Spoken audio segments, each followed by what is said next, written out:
La Sociedad Dominica de Medios de Comunicación, Sodomco, presenta A Pensar Más con Rosa María Palacios.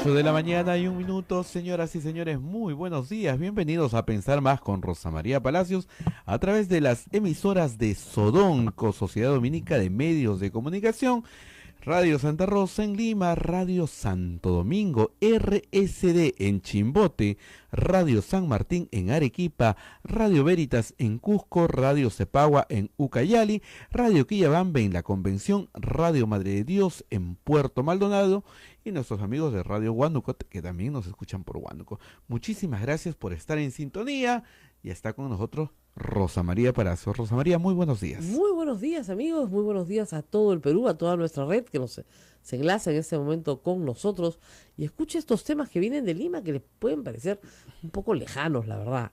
El tema más preocupante esta semana, por cierto, va a ser el interrogatorio a Barata. Hay que advertir algunas cosas. En principio el interrogatorio no debería ser conocido, pero siempre se filtra, ¿ok? Pero en teoría, hasta que no es traducido e enviado oficialmente a la Fiscalía Peruana, perdón, no es conocido y además, en teoría debería ser reservado. Porque si Barata da otros nombres, si Barata da otras informaciones que necesitan una mayor investigación y se filtra, pone sobre aviso a aquellas personas que podrían estar sujetas a una investigación. Lo segundo que hemos entendido la semana pasada y que se ha hecho ya manifiesto una y otra vez explicado, es que hay varias fiscalías que investigan el caso Odebrecht en sus distintos, ángulos, ¿no? Un ángulo es el dinero entregado a las campañas políticas de distintos políticos. Yo insisto en que eso no es lavado de activos, pero los fiscales creen pues algo distinto. Y eso es de lo que van a hablar con Barata esta semana. Tal vez lo menos interesante de todo. ¿Por qué? Porque lo interesante, por lo menos para mí y creo para ustedes, es saber quiénes recibieron coimas. Eso. Coimas, lo que se llama cohecho en el Código Penal. Y quiénes recibieron plata de campaña, que se gastó en la campaña, lo que van a decir al final del juicio oral es que no hay delito de lavado de activos porque los dineros se gastaron en las campañas. Poco, mucho, el vuelto que se quedó, tampoco no estás obligado a gastártelo en otra cosa, porque te lo han regalado para tu actividad política. Entonces, como no hay reglas ahí, va a ser bien difícil que los fiscales logren una condena por lavado de activos. De ahí que la prisión de los Humala sea absolutamente injusta. Si estuvieran presos por un peculado, ¿no? por un cohecho, sería habría una perspectiva de un mayor éxito. Pero yo ni siquiera creo que haya éxito en donaciones de campaña. No lo creo. Cuando esto finalmente se termine de dilucidar, pues será si es que se dilucida en contra de los receptores de estos dineros, pues será la primera vez en la historia del Perú que el Poder Judicial crea legislación, porque legislado no está. Entonces, van a preguntar algo que no es lo más importante que tienen que preguntar, y solo en dos casos, que son los que tienen los respectivos fiscales.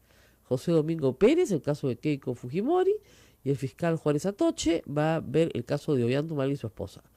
Punto, se finí, no va a haber más. Hamilton Castro, todo el mundo se pregunta por qué. Porque Hamilton no Castro es un hombre que va despacio, ¿no? Hace más de un año que tiene este caso y no avanza nada.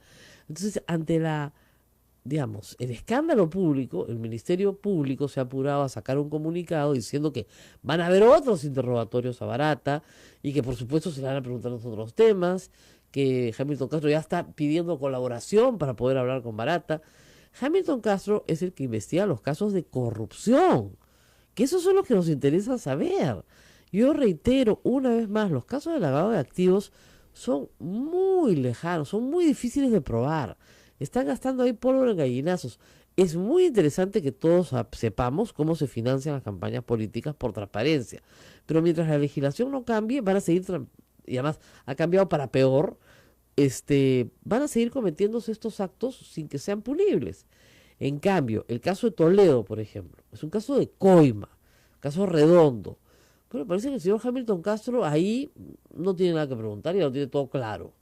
Bueno, seguramente pues no tendrá todo claro, ¿no?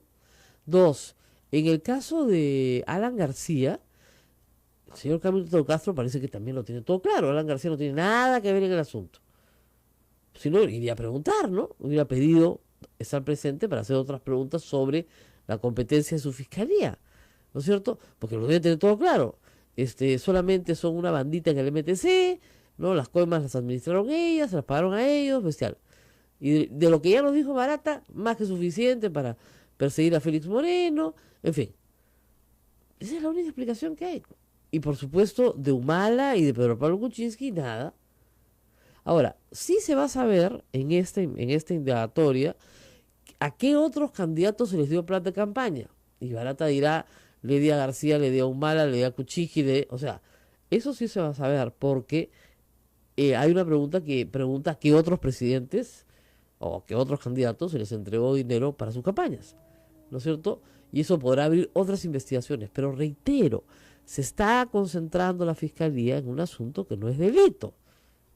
Al final de cuentas, los cócteles de Keiko y todo lo demás no van a ser delito. La razón, ¿no es cierto?, la veremos pronto porque estoy segura que el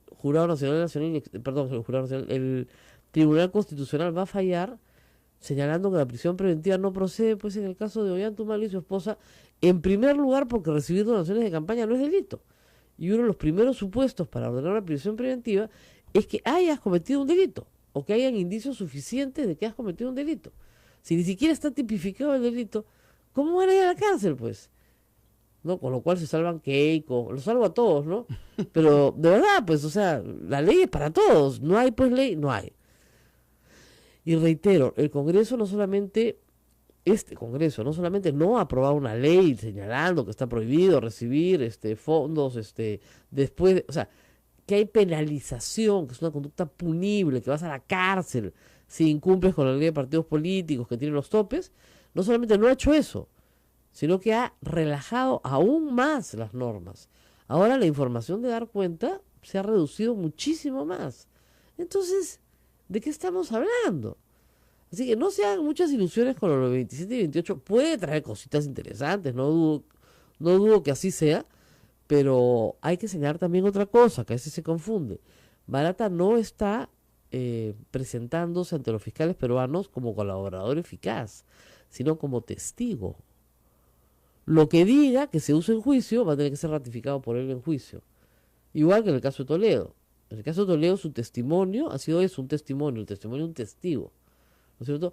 La idea es que sea aspirante a colaboración eficaz, pero el señor no quiere ser colaborador eficaz. Porque no quiere ser juzgado en el Perú. Si tú eres colaborador eficaz, exactamente, eres parte de un juicio. El señor quiere ser testigo. Los fiscales de lavado de activos le han atracado que sea testigo. ¿Ok? Y faltaba que levantaran todos los embargos que tenían sobre sus bienes. Ya le levantaron los embargos. Entonces ahora va a hablar. Pero va a ser testigo. Y un testigo, lo único que tiene que decir es lo que vio y luego ir a juicio a decir de nuevo lo que vio. O sea, ratificar lo que ha dicho.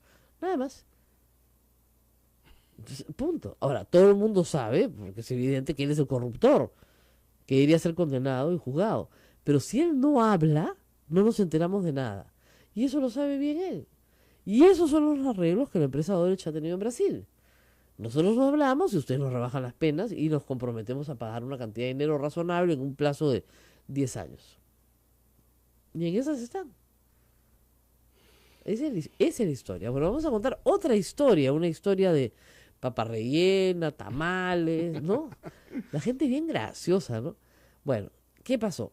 Aspec había solicitado al Indecopi un pronunciamiento sobre un asunto que es bien discutible, pero interesante. A ver, los cines en Lima y en algunas ciudades grandes del interior del país, además de prestarte el servicio de cine, o sea, te dan el espacio de una butaca para que durante las 2 horas de proyección veas una película en un horario determinado, además de darte ese servicio, te venden bienes de consumo inmediato dentro del cine, ¿no es cierto?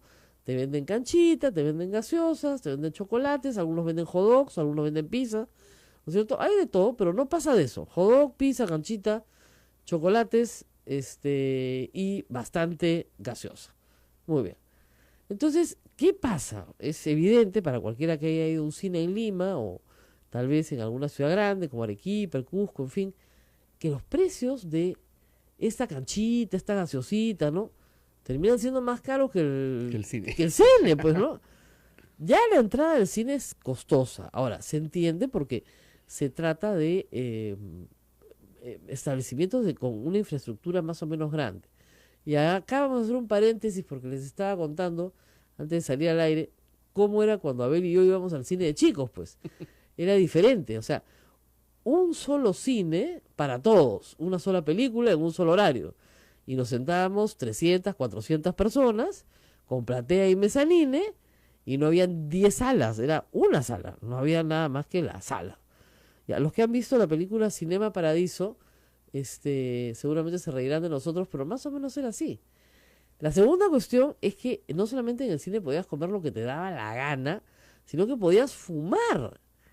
Y todo el cine fumaba y se armaba era asqueroso, una nube sobre los asistentes. Es más, todos los adolescentes se metían al cine, a matiné, a fumar, para que sus papás no los descubrieran.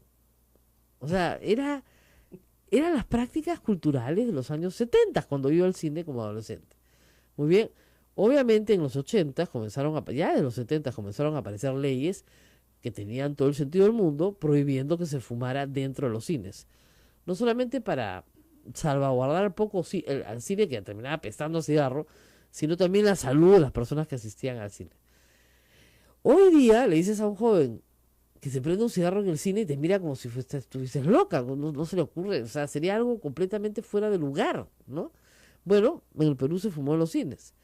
Del mismo modo, yo creo que la gente puede educarse en lo que puede comer y no puede comer en un espacio cerrado, porque los cines tienen ese problema, no son espacios abiertos, son espacios cerrados. Y los ruidos, el olor, etcétera, se potencian. Entonces, ya no se puede fumar, bueno, tampoco se puede comer arroz con pollo en el cine, no sé por qué están desesperados con que van a llevar ceviche en bolsa, caldo de gallina, no, sopa guantán, nadie está diciendo que van a llevar. A ver, la resolución Indecopi, ¿qué dice? Dice que efectivamente ha detectado un problema aquí de abuso de posición, digamos, de dominio, de monopolio, ¿no es cierto? Y que eso es una barrera que no permite la libre competencia y que por lo tanto el consumidor está obligado a comprar cierto tipo de productos. Pero que las personas que lo deseen pueden llevar productos similares o iguales a los que se venden en el establecimiento. Canchita. Exactamente, entonces si venden pizza, bueno, puedes llevar pizza. Si no venden pizza, no puedes llevar pizza, pues. Así de claro. Lo mismo que están vendiendo, igualito. Cancha, sí puedes llevar tu cancha ya en tu casa. Antes te la comprabas al barquillero en la puerta del cine, te costaba un sol la bolsita de plástico esas largas con su lacito, ya, igualito. ¿Ya? Y no hay la gaseosa que a ti te gusta, llevas pues la que a ti te gusta. Y no pasa nada. Había un cartel en las cadenas de cine, Cinemark y Cineplanet, que decía: prohibido el consumo de alimentos que no sean vendidos acá. Entonces, yo entiendo que esa prohibición puede ser lógica en un restaurante. Tú no vas a un restaurante a comer la comida que te han hecho en tu casa, ¿no? Te sientas, abres tu tupper y te la comes, porque el dueño del restaurante mirará: oiga señora, acá servimos la comida que nosotros preparamos, porque te están dando un servicio de comida. Pero en el cine te están dando un servicio de cine, no te están dando un servicio de comida. ¿Ya? Eso es accesorio, adicional. Ni siquiera es obligatorio. O sea, si quieres lo compras, si quieres no lo compras. Entonces, hay discusión. Hay algunas personas que dicen que esto va a encarecer el precio de las entradas porque el gran negocio de los cines está justamente en el encarecimiento salvaje.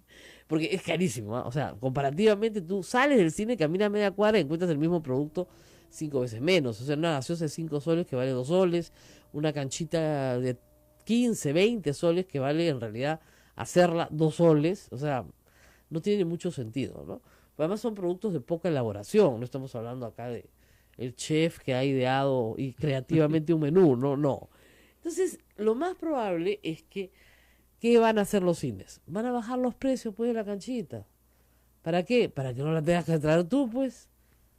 Y como va a haber competencia, porque ahora compiten ya con todo lo que está afuera, entonces van a bajar los precios de la canchita. Eso creo que va a ser lo primero que va a pasar, por un tiempo. Y luego pasará que, digamos, yo, de acuerdo a la información que tengo, con la entrada, ellos cubren todo el servicio del cine. ¿Ok? Y más que cubren el servicio del cine. O sea, ya están ganando. La ganancia extra viene en la comida que te venden. Entonces, sí, la verdad que... Ahora, también es cierto que hay muchas ofertas, ¿no? Si a veces tienes la tarjeta tal, o estás participando en la promoción tal, puedes ir al cine más barato. La entrada promedio regular general está más o menos en 20 soles en Lima, en los cines más caros de Lima, ¿no es cierto? Estreno vale más que una semana de no estreno, en estreno no hay promociones, en fin, se aplican un montón de restricciones. Nadie me puede decir exactamente cuánto vale el cine, ¿no? Cuando era chica, matiné venía una cosa, vermú y noche, y no había diferencia. Todo era similar casi. Todo era el mismo precio. Ahora todos los precios son variados. Depende si la compras por internet, si la compras en la aplicación, si te sale más barato, si vas al sitio, si es viernes, si es martes, si es sábado, si es domingo. Si tienes la tarjeta tal, te lo dan más barato con el combo. Y es complicadísimo. Ya ir al cine ya dejó de ser fácil, ¿no? Pero digamos, el mensaje es vayan al cine, por favor. No hay nada como ver una película en una pantalla gigante. Y dos, compórtense correctamente en el cine. O sea, ahora en el Cineplanet te ponen un bonito con dibujos animados, lo que no debes hacer en el cine. No debes poner los pies en el respaldar de tu vecino, no debes tener tu celular prendido, tampoco debes chatear desde el cine porque molesta la luz, ¿no es cierto? Y si vas a comer algo, no tienes por qué hacer ruido, ¿no es cierto? O sea, hay gente que hace un ruido infernal a la hora de comer, que acá nadie lo dice, sí, me senté junto a un ruidoso, ¿no? Y tampoco tienes que comentar la película pues a todo. Ah, sí, ahora la matan, ¿no? Arruinas la No, película. esta es la parte en la que la matan, sí, no, es horrible. Cállate. O sea, cuando uno está en un espacio público, tiene que comportarse de acuerdo a determinadas reglas que están establecidas por la costumbre, ¿no es cierto? O sea, usted va a la playa en ropa de baño y se mete al mar y la pasa bestial. Usted no entra a una iglesia en ropa de baño. ¿No es cierto? Pues no es apropiado. Exactamente igual. Usted puede poner su canasta en un sitio público, abierto, en un parque, y comerse el arroz con pollo, pero dentro del cine no se puede comer arroz con pollo. Así de fácil, ¿no es cierto? Todo tiene su lugar y su momento. Pero en fin, y nada. ¿Qué Comentan más tenemos? A ver, nuestros comentarios. Estás riendo de los comentarios. Silvana Darrigo dice, me imagino que debe haber límites para los alimentos que se lleven porque no va a faltar el vivo que querrá llevar su pollo a la brasa sobre pretexto que le está permitido. Bueno, Sí, si es que el cine vende pollo a la brasa, pues ya, pollo a la brasa. pues lo venden. Pero venden hot dogs Ya. y venden pizza. Y huele, y venden nachos. Y eso huele, huele bastante. No es que huela poco, huele bastante. Se ve que hace tiempo no voy al Ya, cine. no hace tiempo, vamos a hacer una inspección. Toda la zona. Carlos Rodríguez nos dice, la canchita cuesta mínimo 10 soles Claro. y otros 10 la bebida. La entrada cuesta entre 6 y 8. Efectivamente es más caro que lo que se come que la película. Claro, es más caro. Y más, sobre todo, normalmente las personas no van solas al cine, ¿no? Van en pareja o llevan a sus hijos. Entonces, entre las canchitas, o sea, imagínate usted, papá, mamá, dos hijos. Canchitas, las entradas, pestañas, 80 soles. Así es. O más, 100 soles te gastaste en un pestañar. Entonces, dices, bueno, oiga, pero esto Mejor podría... compro el videíto, dices. Mejor compro el videíto y lo veo en mi casa. Así es. Claro. Obviamente muchos cines han desaparecido. Por si acaso, los cines de los que yo y Abel hablamos ya no existen. Nuestros cines de barrio Los cines de barrio han murieron. Acá en el centro muchos se convirtieron en templos, Sí. protestantes. Claro, porque tienen espacio. Los cines más famosos de la Plaza San Martín son muerto. El cine Metro, y el cine San Martín. el cine San Martín y el cine Colón. Y el cine Colón, donde están todas las pornos, no, mentira. No, de verdad, pues, Sí, entraron sí. en una decadencia Sí, tan que grande. buscaban clientela como sea. Claro, entonces la clientela se convirtió ya en una clientela marginal, ¿no? Entonces, no entraré en detalles ahí. pero créanme que en esos cines hacían cosas peores que comer arroz con pollo. O sea, no eran para toda la familia, definitivamente. Entonces, El único que vive es San Martín, que se ha convertido en una cadena también de cines. Lo han claro, adaptado, lo han porque adaptado. el Cine Metro Es un templo, es creo, un ¿no? templo evangélico y Claro. el Cine Colón está clausurado. Sí. Ujú, Lo compraron y se clausuró. ujú. Que iban a hacer una galería de arte, otras cosas, ¿no? Diferentes. Pero en realidad, ahí lo único que hay que decir es, mire señor, productos similares. Ya, listo, similar. Gaseosa, gaseosa. Cancha, cancha. Ya, pues quiere llevar maní, ya, pues, podría ser maní, ¿no? Porque maní puede parecerse a la cancha, ¿no? Ya, cancha sin reventar, ya, ¿no?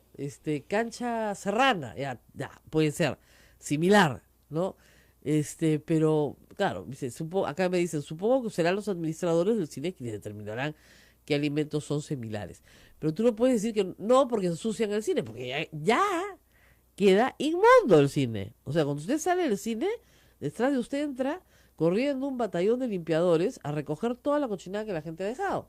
Porque es verdad, lamentablemente, como en el Perú el otro no existe, nunca dejamos limpio el lugar donde estamos. Es falta de educación preescolar. Cuando los niños en preescolar siempre les enseñan a dejar limpia su mesita. Donde tú trabajas, hijito, tú terminas y limpias ya. Acá a los adultos no les enseñaron a dejar limpia su mesita. Entonces, el sitio donde están, el sitio que ocupan es una inmundicia. Porque creen que se van y otro lo va a limpiar. Eso pasa mucho en las playas, ¿no es cierto? Entonces, eso es falta de civismo, falta de educación cívica, además. Pero en el caso del cine, yo no creo que sube la entrada porque la entrada ya estaba cubierta. Y lo que sí creo es que va a bajar el precio de la cancha para que la gente no traiga, no sé, el trabajo de hacer su cancha, ¿no? Y va a bajar a un nivel muy competitivo con los precios del exterior. Te van a cobrar un poquitito más, pero no mucho más. Así es. Por lo cual, bueno, el consumidor gana, ¿no? Creo yo, creo. En fin, Rosa María, 8:23, nos tenemos vamos que ir a la pausa. y vamos a hablar de un tema de derechos humanos cuando regresemos. No se Así muevan. es, volvemos.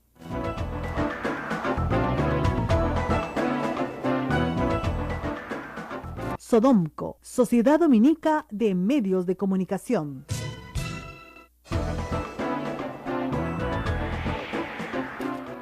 8:25, continuamos en A Pensar Más con Rosa María Palacios, riéndonos un poco de los comentarios que nuestros Sí. amables oyentes nos mandan a través del Facebook, nos mandan a través del Twitter. Gracias por estar ahí. Sí, no, y además contarles algo, ¿no? Todo el mundo dice que otro va a llevar ceviche en bolsa al cine, otro va a llevar arroz con pollo. No ellos, ¿ah? No, yo no, yo soy fino, ¿ah? Yo no hago esas cosas, ¿no? Entonces, te da la impresión de que, ¿no es cierto?, hay un problema cultural que resolver antes, ¿no? Pero hay un bonito ejemplo que nos dicen, ¿puedo ir a una discoteca y llevar mi propio alcohol? O sea, mis bebidas alcohólicas. No, pues chico, te voy a explicar. El negocio de la discoteca, la razón de ser de la discoteca, es venderte alcohol y ponerte música para que bailes. Así es. Entonces, si no te vende el alcohol, no puedes simplemente estar ahí, porque ese es un negocio. En el cine el negocio es que veas la película. Ese es un negocio. Tú puedes no comprar comida y ver la película, no pasa nada.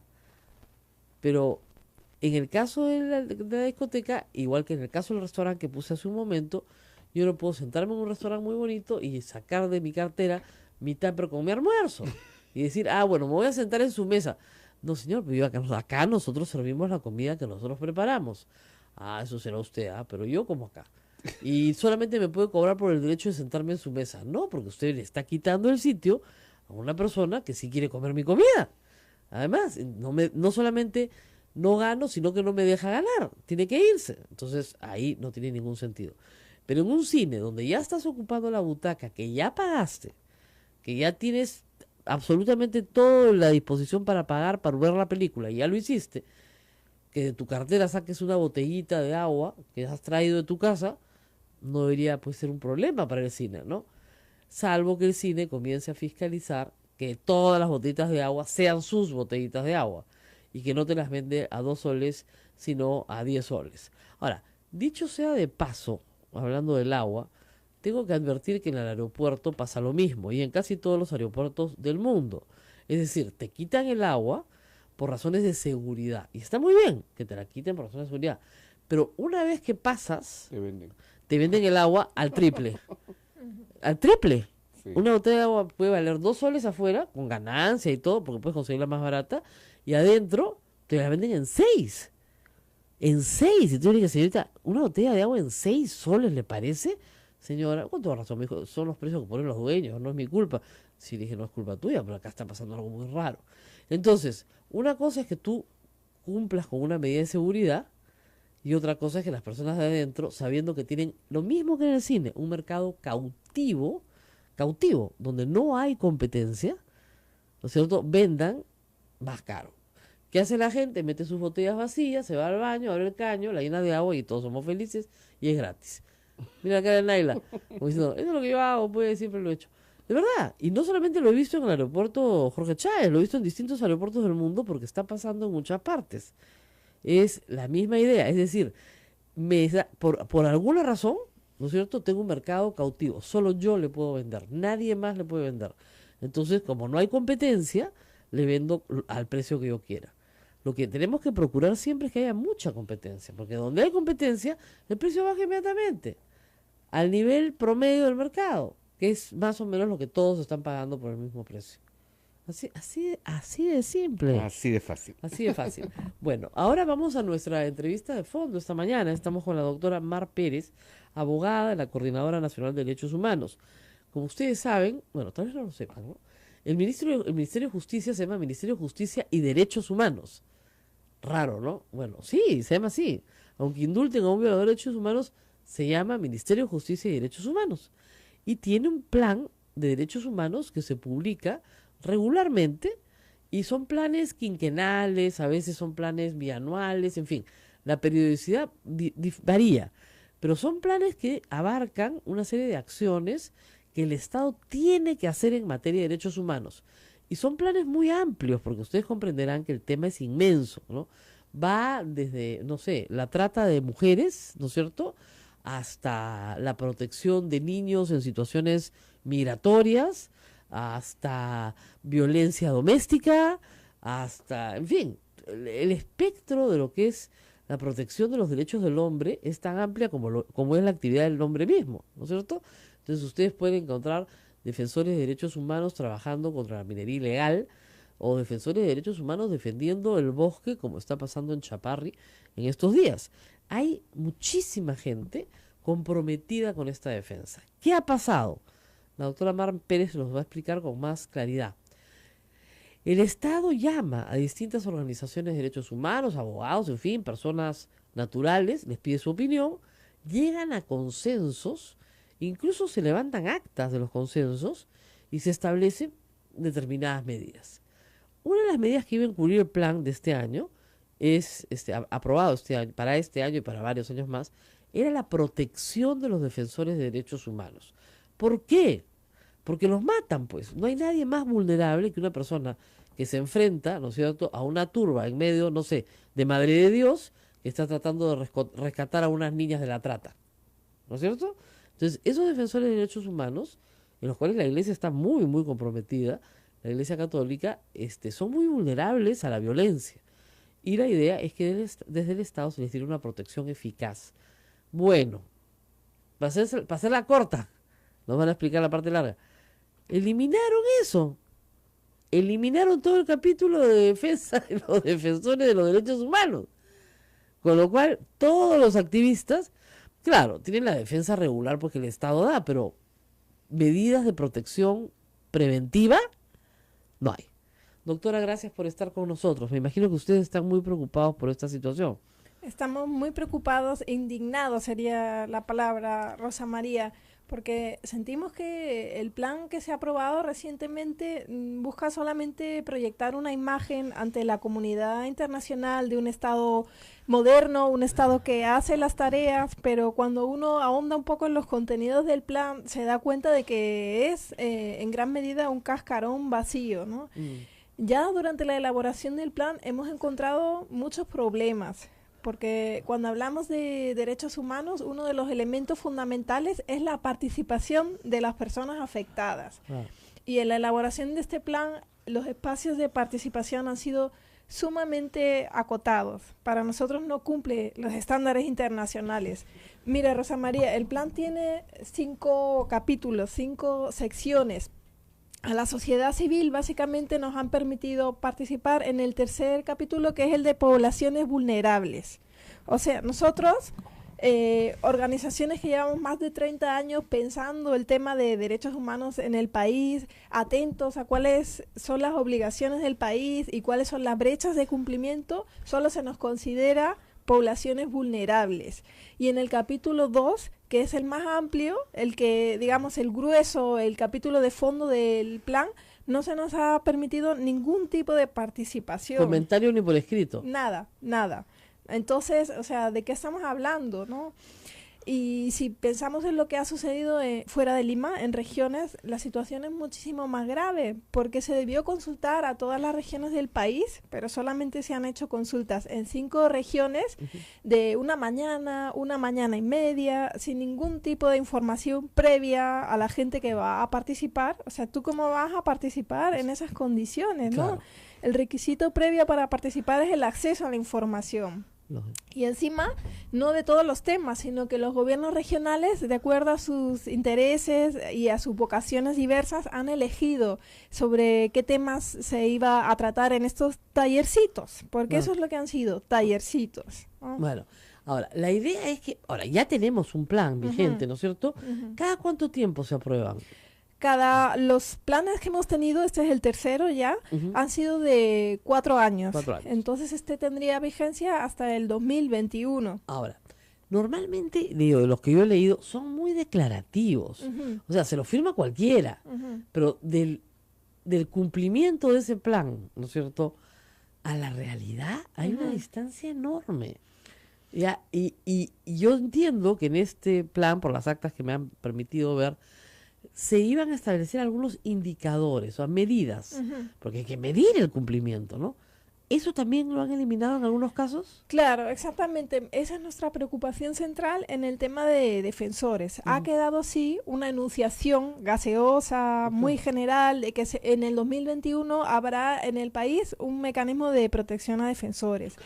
Pero lo que nosotros conversamos y acordamos con el Estado es que habría indicadores que permitan dar cuenta de la reducción del riesgo de los defensores, porque de eso se trata, en definitiva, ¿no? De dar condiciones de seguridad para que los defensores y defensoras... Por ejemplo, tenemos para que la gente entienda bien esto, hay un grupo de activistas que están defendiendo los bosques de Chaparri, en Chongoñape, esto es en Lambayeque. Son bosques muy importantes, hay un ecosistema, son bosques protegidos, etcétera. De esos activistas ya han matado ayer o anteayer a uno. Entonces, esa persona debía haber tenido alguna protección del Estado, o ese grupo de activistas, alguna protección del Estado, tipo mayor asignación policial, tipo mayor acceso a la justicia, lo que fuera necesario. Sin embargo, están peleando solos. Y eso no es posible, pero eso está pasando. Y la respuesta es, no vamos a poner ningún indicador. Entonces, las organizaciones de derechos humanos desarrollan sus propios indicadores y dicen, en el quinquenio anterior murieron pues 32 activistas en defensa de los derechos humanos y ahora han muerto 82. O sea, de hecho estamos peor. Tal vez el Ministerio de Justicia le tenga terror al indicador. Eso es lo que pensamos. Pensamos que han habido presiones de grupos de poder porque se percibe a los defensores de derechos humanos como actores peligrosos para determinados intereses en el país, y me parece que es bastante revelador que se haya colocado como uno de los sectores responsables en el tema de defensores al Ministerio de Energía y Minas. La verdad, no entendemos mucho qué tiene que ver acá el Ministerio de Energía y Minas. El Ministerio de Energía y Minas va a dar protección a la gente de Chaparrí, es una cosa muy extraña. No, porque además ese es un tema de una naturaleza completamente distinta, es un tema de invasión de tierras, ¿no es cierto? No tiene nada que ver con energía y minas. O sea, es como si creyeran que todos los conflictos sociales en el Perú están derivados de la actividad minera. Algunos sí, pero yo diría que los menos, ¿no?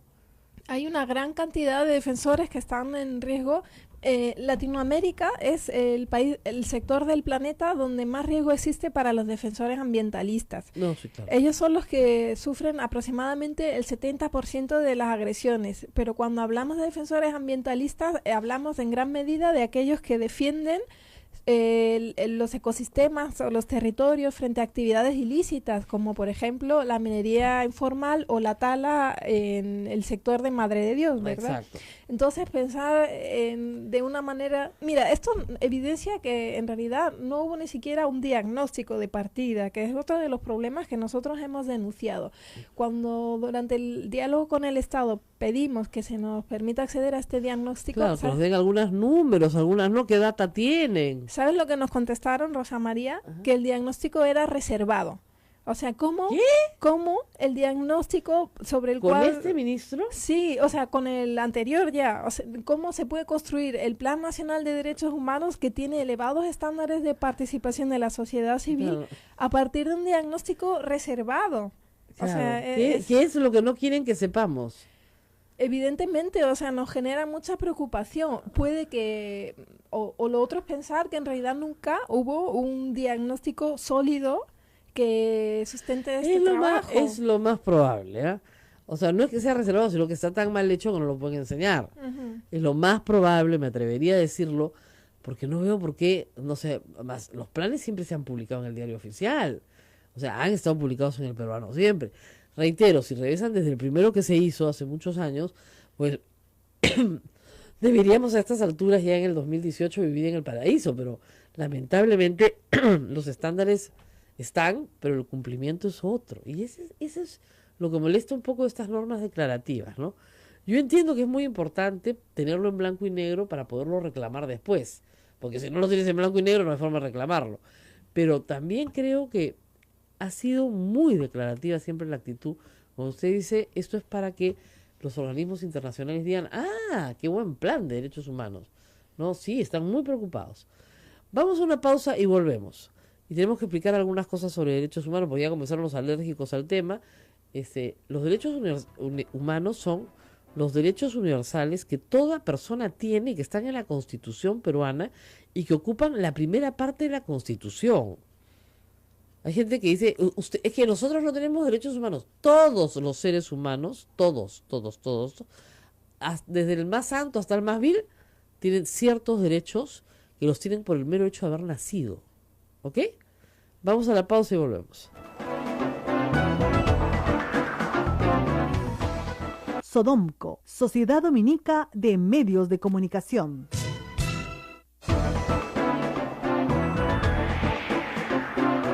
Antes de conversar nuevamente con nuestra invitada, la doctora Mar Pérez de la Comisión, de la Coordinadora Nacional de Derechos Humanos, tengo que contarles algo que me informaron anoche y que ha llamado mucho la atención en la comunidad educativa. Ustedes saben que los periodistas son muy acuciosos o la gente busca información y han encontrado un artículo universitario académico, de carácter académico, eso está muy bien, publicado por la nueva jefa del SUNEDU. Entonces, bueno, ¿qué culpa tiene? La doctora tiene todo el derecho a publicar los artículos que considere pues pertinentes. El problema es que este artículo publicado en el 2014, en realidad ya había sido publicado en el 2010 por dos profesores brasileros. Como ustedes saben, Flor Luna Victoria estudió, en teoría dicen sus papeles que estudió un doctorado en enfermería en Brasil. Y efectivamente se trata de autores brasileños del 2010. Y los textos son igualitos, pues. O sea, la jefa de la SUNEDU es plagiaria. ¿Ah? Uno de los temas más serios y que con más vehemencia combatimos en las aulas universitarias es el tema del plagio. Yo le enseño a mis alumnos siempre, miren, el plagio es un robo y una mentira desde el punto de vista ético. Mentira porque estás diciendo que algo que es de otro es tuyo. Y es un robo porque te estás robando la reputación ajena, ¿no es cierto? Y la propiedad. El derecho intelectual te lo estás robando. Y le estás diciendo a todos que tú eres el que lo ha escrito robándote la reputación ajena. La jefa de la Superintendencia Nacional de Educación Universitaria no puede ser una plagiaria. No puede, pues. Eso no resiste ningún estándar.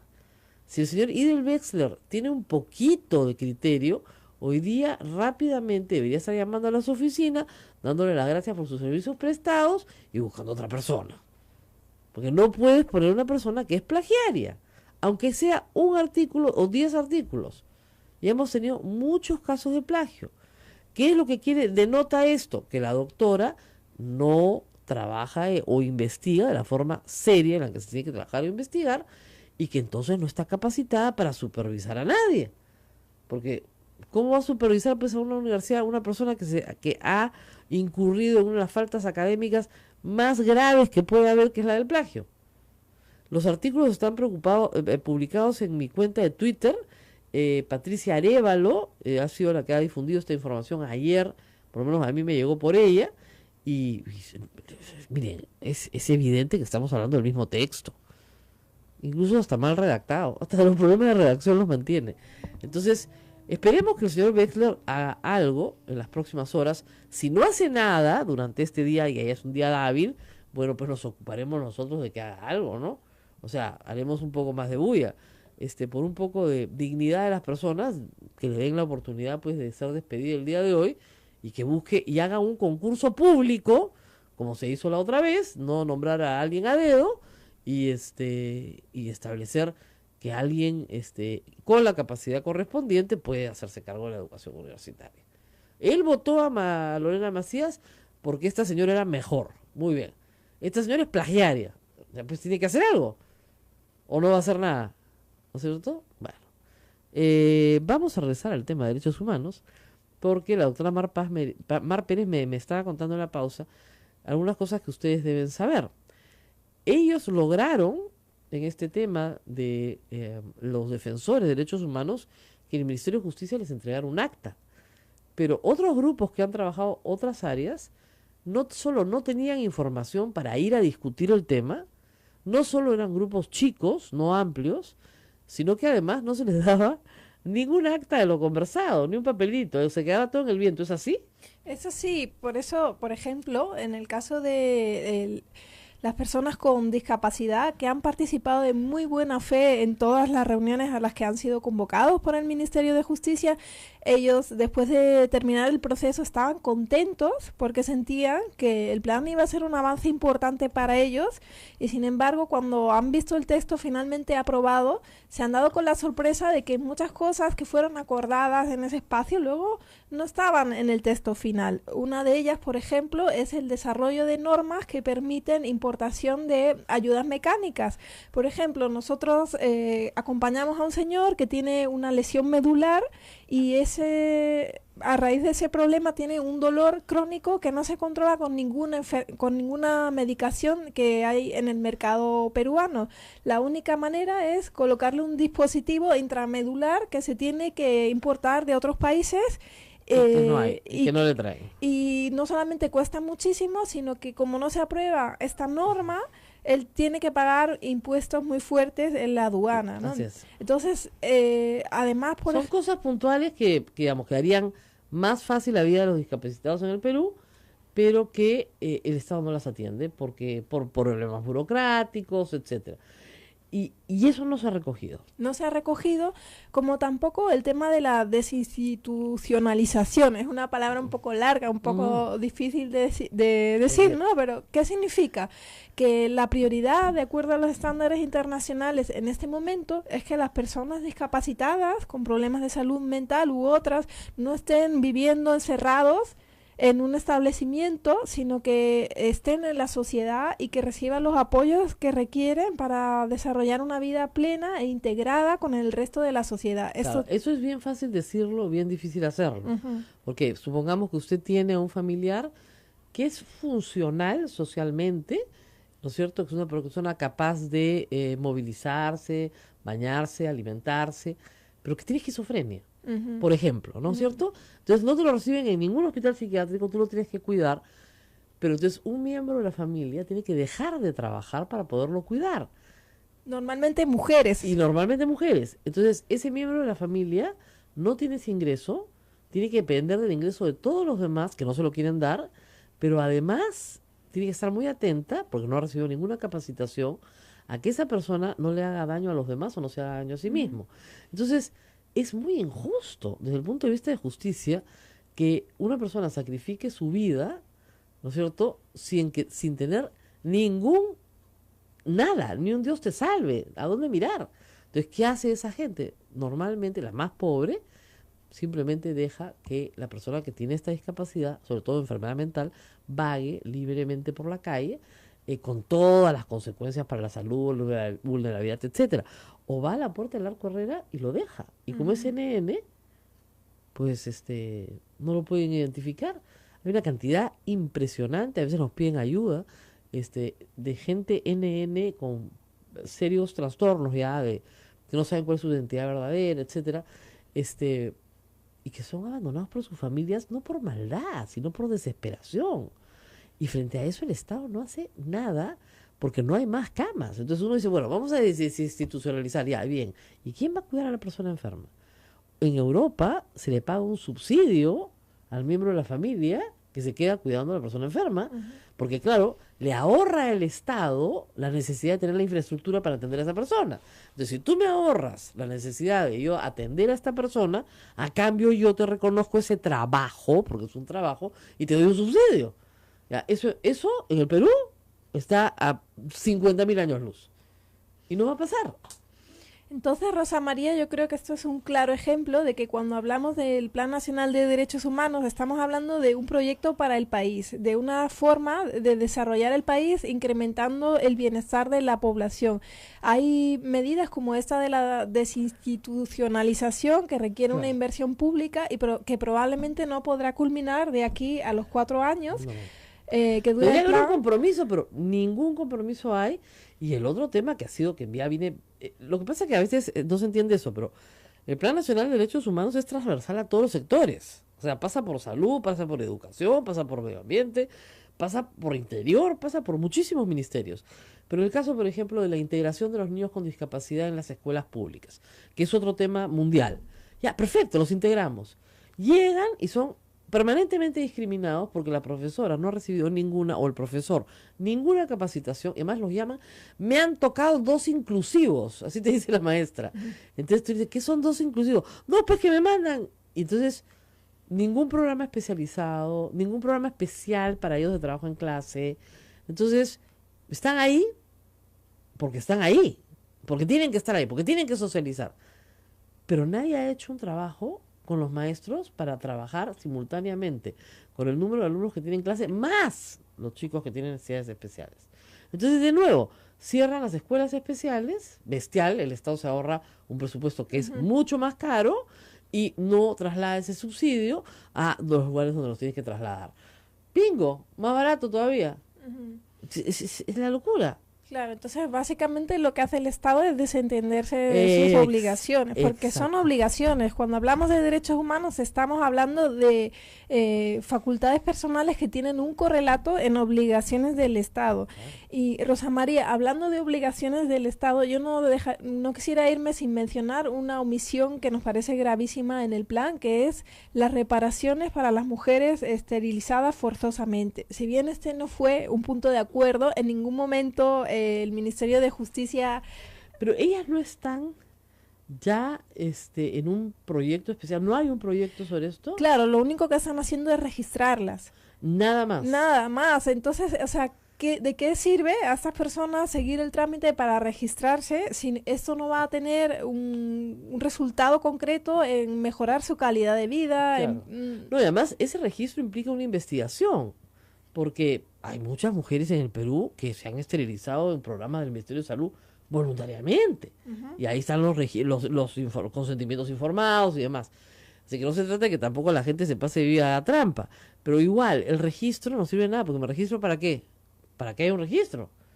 Vamos a ir a la pequeña pausa que tenemos que hacer antes de que acabe el programa y regresamos. Regresamos para terminar de hablar del Plan Nacional de Derechos Humanos, que no parece mucho plan, que no parece nacional y que se olvida de algunos derechos humanos. Así que Hasta las patas.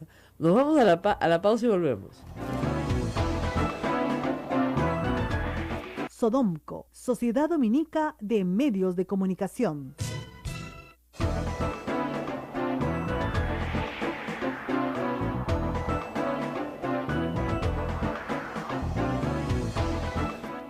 Y muy bien, estamos terminando la mañana con la doctora Mar Paz, preocupada por este plan de derechos humanos, que como decíamos, no deja de ser declarativo, pero ya cuando te olvidas de algunas cosas y de algunos hechos importantes, ¿no?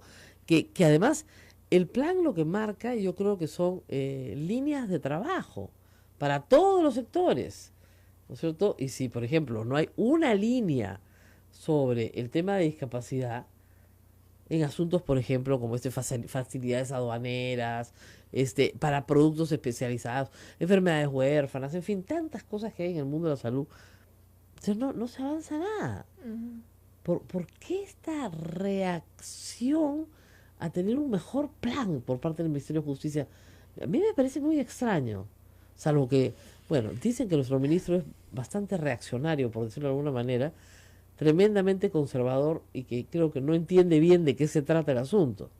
Sí, en realidad este plan es básicamente una cuestión de marketing, ¿no? ¿Una copia del anterior? No, es una cuestión de marketing del Estado frente a inversionistas extranjeros, frente a la Unión Europea, ¿no? Que le exige tener un plan, pues no, lógico. Claro. Pero digamos, ¿qué tan distinto es del último plan? Bueno, lo que tienen en común los dos planes es que todos se inscriben en el adjetivo realista, ¿no? Realista para el Estado significa que no se buscan los retos de cumplimiento de derechos humanos, sino que se hace un batiburrillo con las cosas que el Estado ya está cumpliendo. Un batiburrillo, esa es una palabra española muy divertida, una mezcolanza. O se echa mano de los compromisos que ya están en otros planes sectoriales, se lo ordena de otra manera, se le cambia un poco el lenguaje y ya está. Plan Nacional de Derechos Humanos. Claro, copia, un cut and paste de lo que ya tienes, de lo que ya hiciste, de lo que ya estás haciendo y ya está. Sí, exactamente. En estas condiciones, la verdad, para nosotros no hay una diferencia sustancial entre tener el plan y no tenerlo. Lógico. Yo les digo, fíjense, en este tema de discapacidad, cuán importante sería, ya, no hagamos más infraestructura, como tú dices, de hospitalaria para enfermedades mentales, discapacidad física, ya no, salvo para terapias, por supuesto, ¿no? Rehabilitación, etcétera. Pero demos, lo que no vamos a gastar en infraestructura, démosle en subsidio a un familiar, que es el que se queda cuidando a la persona que necesita cuidados especiales. Eso le cambiaría la vida a miles de familias en el Perú. Pero de verdad, la sacaría de la pobreza, porque la enfermedad de una persona que está discapacitada es la pobreza para todos los demás. Porque no es solamente una persona la discapacitada la que se queda sin trabajar, sino son dos. Siempre son dos. El que lo cuida y la persona. Y además, como decíamos, Rosa María, generalmente son las mujeres. Así o sea, son las es. mujeres las que ven más afectado su proyecto de vida por esta economía del cuidado que debería asumir el Estado, pero que ellas llevan sobre sus espaldas. Claro, siempre son las mujeres. Ujú. Siempre. Digamos, no quiero ser así totalitaria en la idea de que hay muchos hombres que por supuesto también se ocupan, pero en general son las mujeres, sobre todo en los estratos más pobres, las que, digamos, valoran menos su trabajo, dicen a mí no me van a pagar tan bien como al hombre, yo me quedo cuidando al hijo enfermo, ¿ya? Y hay casos, obviamente, que no se trata de una enfermedad, se trata de una condición de vida. Entonces, toda su vida va a necesitar acompañamiento. Si ese ser humano tiene dignidad, tiene derechos, ¿no es cierto? Tenemos que darle a ese ser humano esa dignidad, y esa dignidad implica tener ese cuidado al lado. ¿No es cierto? Hay aspectos, por supuesto, muy controversiales sobre el tema de la discapacidad, que podríamos discutir otro día, pero creo que lo elemental es eso, ¿no es cierto? Pequeñas cosas que hagan dentro de ese plan que la vida de las personas con esta enfermedad, por ejemplo, con lo que tú hablas, necesita un remedio. El remedio es carísimo. Y es carísimo porque tiene unos impuestos altísimos. Y hay muy pocas personas en el Perú que lo toman. O sea, no es que el Estado peruano va a perder millones, ¿no es cierto? Entonces, son temas de especialidad. Hay que darle una salida, ¿no es cierto? Y no hay esa salida. Tremendo. Rosa María, y hablando de salidas, o sea, los defensores y las defensoras en el país no pueden esperar al 2021 para tener protecciones por parte del Estado. Mira, por ejemplo, tú hablabas hace un rato de Chaparrí. En el caso de Chaparrí, nosotros hemos tenido que sacar a la compañera del defensor asesinado, nosotros, la sociedad civil, y reubicarla en otra parte del país porque la iban a matar. Eso no es algo que nosotros tendríamos que hacer. Claro, eso tiene que hacer el Estado. Tendría que hacerlo el Estado y tener personas entrenadas para esto, para analizar el riesgo de manera objetiva, a partir de indicadores de riesgo, no de simpatías políticas, no de otro tipo de intereses. Y además este mecanismo... Además, eso ha sucedido, lamentablemente, no solamente en el caso, por ejemplo, el caso de periodistas. Los periodistas que vienen al Perú, a veces de Ecuador, a veces de Colombia, en situación de riesgo, vienen un tiempo, están acá. ¿Quién los protege? Los protegen los propios periodistas. O sea, asociaciones de periodistas que nos unimos unos con los otros para protegerlos y sacarlos de una situación adversa. Entonces, en otras partes del mundo, el Estado toma una acción, ¿no es cierto? Si hay una persona perseguida por libertad de prensa, el Estado toma una acción para que esa persona por lo menos salve su vida por un tiempo, ¿no es cierto? Igual en estos casos, asesinan a un hombre, su familia está en riesgo. Perdóneme, el presidente de la Corte Suprema está en riesgo. Lo han amenazado, le han dicho que no se meta. Entonces, tienes ahí una banda criminal. Mientras el Ministerio del Interior ubique a la banda criminal, la procese, la detenga y la procese, de acuerdo a ley, ¿no es cierto? Las personas que están trabajando en la preservación de esa área tienen que estar protegidas. Claro, y además Eso es lógico, ¿no? El primer paso para poder tomar medidas en un problema es conocer este problema. ¿Cómo puede el Estado atender a los defensores si ni siquiera tiene un registro de defensores en riesgo? Si ni siquiera hay nosotros como sociedad civil somos los que estamos registrando. Conoces, claro, sí los conoces, pero el Estado no tiene ni cómo conocerlos. Entonces, claro, lo primero es decir, en determinadas zonas del país hay determinadas personas que están trabajando por los derechos, ¿no es cierto? Por ejemplo, fue muy emocionante ver al líder de comunidades amazónicas, por supuesto, cuando yo estuve en Madre de Dios con el Papa, Santiago Mauín, que va y condecora al Papa con los símbolos de poder, digamos, pero desde una silla de ruedas. Desde una silla de ruedas porque este hombre fue baleado en la Curva del Diablo y lo querían juzgar cuando es un pacifista. Le pedían cadena perpetua a Rosa María. Claro, es un pacifista, es un hombre que quiere la paz, que estaba ahí para impedir, ¿no es cierto?, un conflicto y que pone el cuerpo delante y termina siendo avaliado y querían condenarlo a él cuando él es el que estaba tratando de impedir. O sea, el Estado ni siquiera conoce a las personas con las cuales se está tratando. Gracias a la acción de mucha gente que lo conocía en Lima, y también de organizaciones de derechos humanos, se entendió claramente cuál había sido su papel. Tan importante habrá sido su papel que es la persona que se le acerca al Papa en Madre de Dios. O sea, para que vean el grado de respeto que tenía por todas las comunidades amazónicas, que fueron muchas las que estuvieron en Madre de Dios, y no les estoy contando lo que no haya visto, yo estuve ahí. Entonces, nadie lo conocía en Lima. Felizmente, mi colega Patricia del Río, que lo conocía mucho, porque había estado en la zona con él, fue la primera en saltar y decir, no, esta persona es inocente, este es un hombre de paz, ¿no? Entonces, hay que tener también, como tú dices, una buena lista de las personas que están trabajando por la paz, porque estos son trabajadores de la paz, no trabajadores de la violencia, ni mucho menos. Sí, y lo que pedimos también es que se atienda a los defensores en la diversidad, en su diversidad, porque tal y como está ahora enunciado, el tema en el Plan Nacional de Derechos Humanos no refleja para nada la diversidad y podemos caer en una situación donde se diseñe un mecanismo de protección, si es que se llega a diseñar, igualito para todos, pensado para hombres blancos que viven en Lima y que tienen entre 30 y 50 años de edad, ¿verdad? Cuando la mayor parte de defensores en riesgo son justamente defensores indígenas, como Santiago Mauín, que está en otra zona, además que quiere seguir en su zona, que no quiere ser sacado de su zona y que está haciendo un trabajo en su zona. Entonces lo que necesita es otro tipo de protección, ¿no? Entonces es interesante, como tú dices, hacer un plan diversificado respondiendo a las entidades, a las necesidades de las personas. ¿Cómo se hace esto? Preguntándole a la gente, que es exactamente lo que el Estado no hace.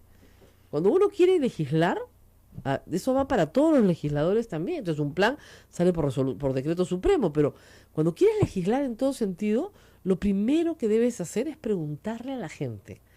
Antes que ninguna otra cosa, pregúntale a todos los que tienen que ver con el tema. Si son muchos, bueno, ten paciencia, pero pregúntale a la gente qué quiere. Les recomiendo mucho, antes de despedirnos, pues nos tenemos que ir, ya la sacaron de cartelera, Las horas más oscuras, The Darkest Hour, de una interpretación de Churchill. ¿Qué hace Churchill? Se mete al tren y se pone a hablar con la gente y le pregunta, ¿ustedes quieren que nos rindamos frente a Alemania? Y la gente le decía, no. ¿Están dispuestos a pelear? Sí. Entonces se dio cuenta de que su idea tenía un tremendo apoyo popular y la presenta ante el Congreso con el apoyo del pueblo. Sin el apoyo del pueblo nunca hubiera ganado la guerra. Entonces, para todo político es una gran lección. Tú no puedes sacar una ley de empleo juvenil, en realidad es una modificación para crear una modalidad a una ley que es interesante. Tú sabes que la ley que establece todas las modalidades para prácticas preprofesionales, prácticas profesionales, en fin, todo lo que es empleo juvenil, fue una ley que se aprobó por consenso en el Consejo Nacional de Trabajo y se discutió por más de un año. Y esa ley la aprobaron en el gobierno aprista. Y es esa ley la que Rosa María Bartra quiere modificar para crear, ¿no es cierto?, una modalidad que nadie le ha pedido, bueno, salvo algunos institutos, supongo, ¿no es cierto?, que esclaviza a jóvenes que no quieren ser esclavizados. ¿Preguntó a los jóvenes? Habló con gente joven sobre, oye, ¿qué te parecería trabajar gratis un tiempo, no? No. Los partidos políticos les preguntaron a sus jóvenes, porque tienen todos juventudes, ¿qué pensaban de esta medida? No, la aprobaron. No preguntan. Tienes que preguntar al que está metido en la cosa. En fin, muchas gracias a la doctora por estar con nosotros. Ha sido la doctora Mar Pérez de la Coordinadora Nacional de Derechos Humanos. A preguntar, ¿no? Sí, y muchas gracias Rosa María por el espacio y un saludo muy caluroso a todos tus oyentes. Bueno, sí, y que las cosas en Chaparri se calmen porque están realmente muy complicadas, lo que implica que en el Ministerio del Interior se tienen que ocupar del asunto y no dejarlo a la buena de Dios a que se termine resolviendo como se resuelven la mitad de las cosas en el Perú solas. Pero Bueno, el Ministerio del Interior está muy laborioso el fin de semana. Parecía un cuartel el centro de Lima ¿Por con qué? la cantidad de policías para evitar la marcha de los Ah, jóvenes. para gasear estudiantes. Ah, no, eso sí no los gana nadie. Para gasear estudiantes el día viernes no los gana nadie. Eso están muy ocupados. Que se vayan a ocupar de lo que hay que ocuparse, que es exactamente que unos mafiosos invasores de tierras no destruyan un patrimonio natural. En vez de estar gaseando estudiantes que tienen todo el derecho de decir que no están de acuerdo con una ley que los esclaviza, por Dios. ¿Qué es esto? ¿No? Además, Rosa Bartra ha dicho que al que le demuestre que esclaviza la ley, le paga la carrera. Espero que haya una cola larga ahorita en su despacho, ¿no es cierto? Digamos, exigiéndole que les pague la carrera. Porque la verdad que 6 meses de esclavitud a medio tiempo es esclavitud. No importa el tiempo. Lo que importa es que no te pagan nada. Hay gente que me ha escrito, es que a nosotros, por ejemplo, los turumistas nos pagan unos sueldos miserables. Ya, el sueldo puede ser miserable, esa es otra cosa, pero te pagan. Lo que la norma de la señora Bartra quiere es que no te paguen nada, serapio, cero, nada. Ya, pues no, así no se puede. Nos vamos, Nos Rosa vamos. María. Gracias a Radio Santa Rosa en Lima, Radio Santo Domingo en Chimbote, Radio San Martín en Arequipa, Radio Veritas en el Cusco, Radio Cepagua Ucayali, Radio Quillabamba La Convención, Radio Madre de Dios en Puerto Maldonado y a Huánuco también. Muchísimas gracias. Con nosotros será hasta mañana, Hasta mañana. 8 de la mañana. Cuídense mucho, chao.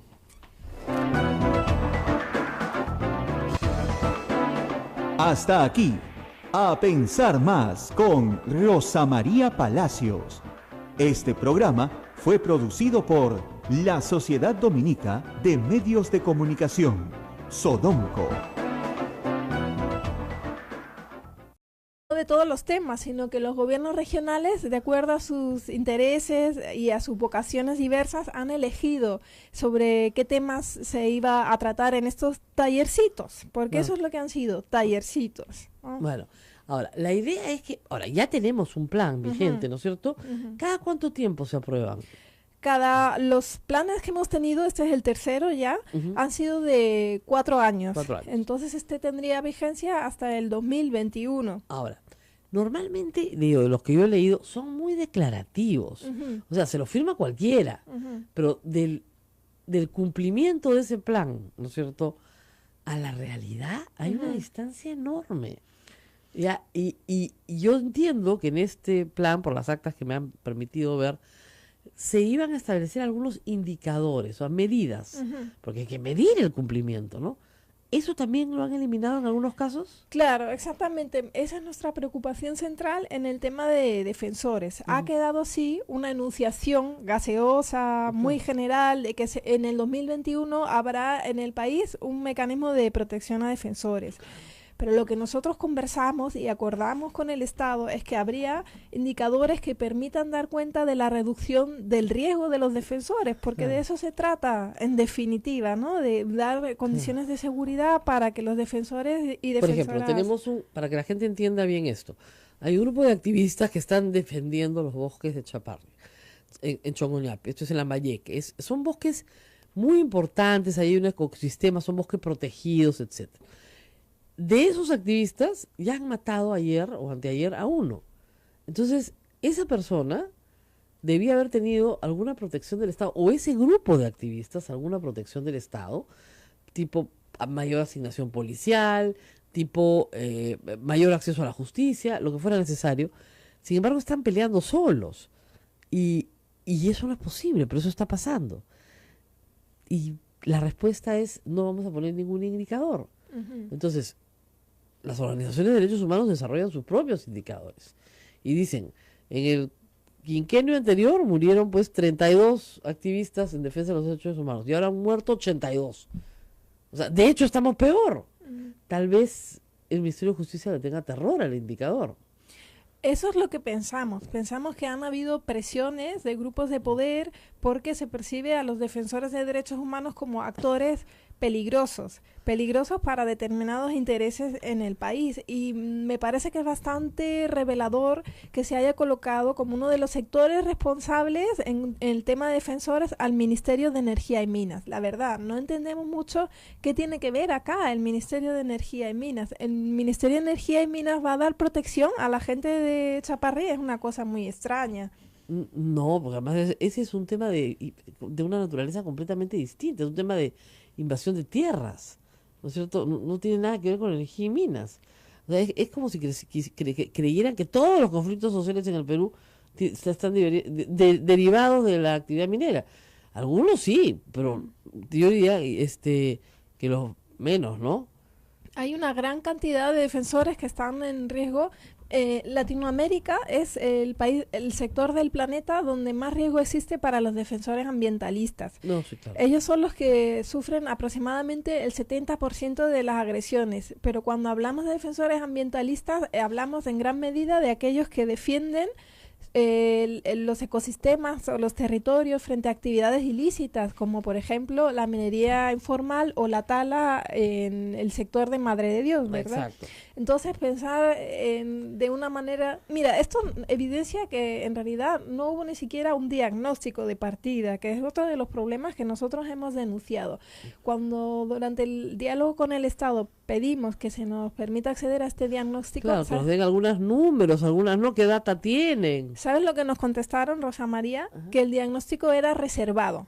O sea, ¿cómo el diagnóstico sobre el ¿Con cual... este ministro? Sí, o sea, con el anterior ya, o sea, ¿cómo se puede construir el Plan Nacional de Derechos Humanos que tiene elevados estándares de participación de la sociedad civil Claro. a partir de un diagnóstico reservado? O sea, Claro. ¿Qué es lo que no quieren que sepamos?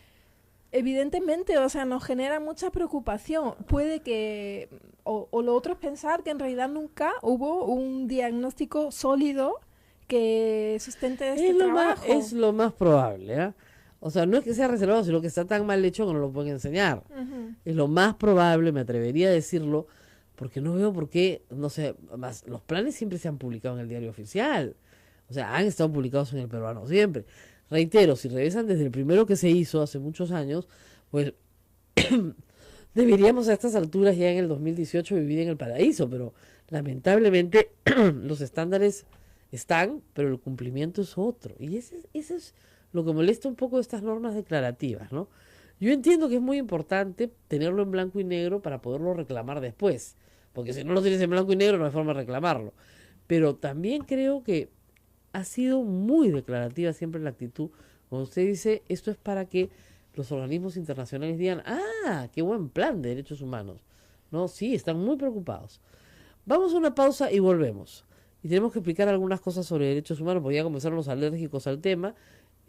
Los derechos humanos son los derechos universales que toda persona tiene y que están en la Constitución peruana y que ocupan la primera parte de la Constitución. Hay gente que dice, usted, es que nosotros no tenemos derechos humanos. Todos los seres humanos, todos, desde el más santo hasta el más vil, tienen ciertos derechos que los tienen por el mero hecho de haber nacido. ¿Ok? Vamos a la pausa y volvemos. Sodomco, Sociedad Dominica de Medios de Comunicación.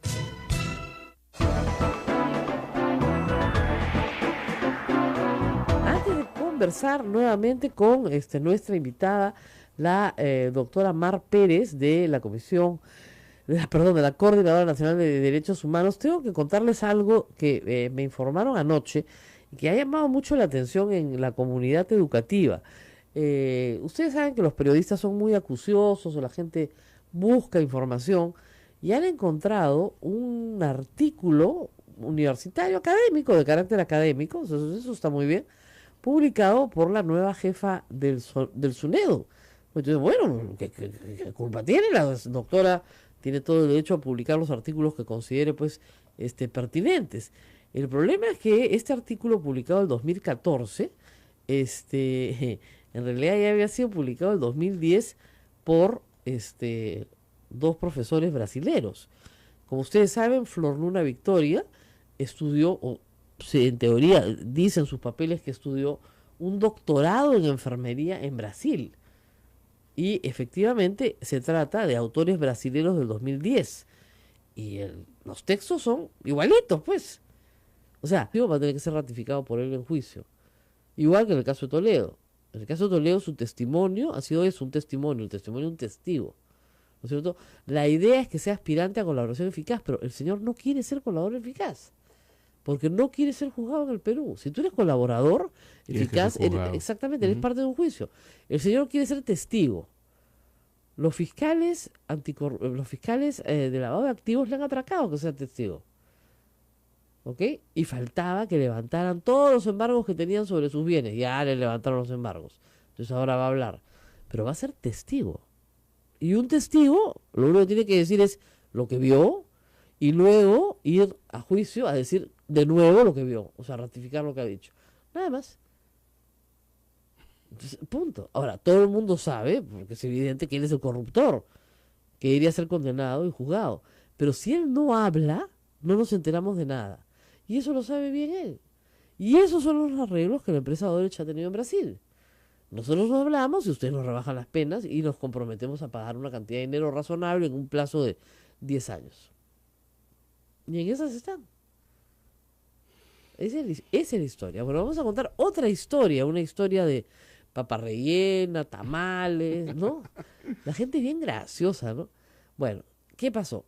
ASPEC había solicitado al INDECOPI un pronunciamiento sobre un asunto que es bien discutible, pero interesante. A ver, los cines en Lima y en algunas ciudades grandes del interior del país, además de prestarte el servicio de cine, o sea, te dan el espacio de una butaca para que durante las 2 horas de proyección veas una película en un horario determinado, además de darte ese servicio, te venden bienes de consumo inmediato dentro del cine, ¿no es cierto?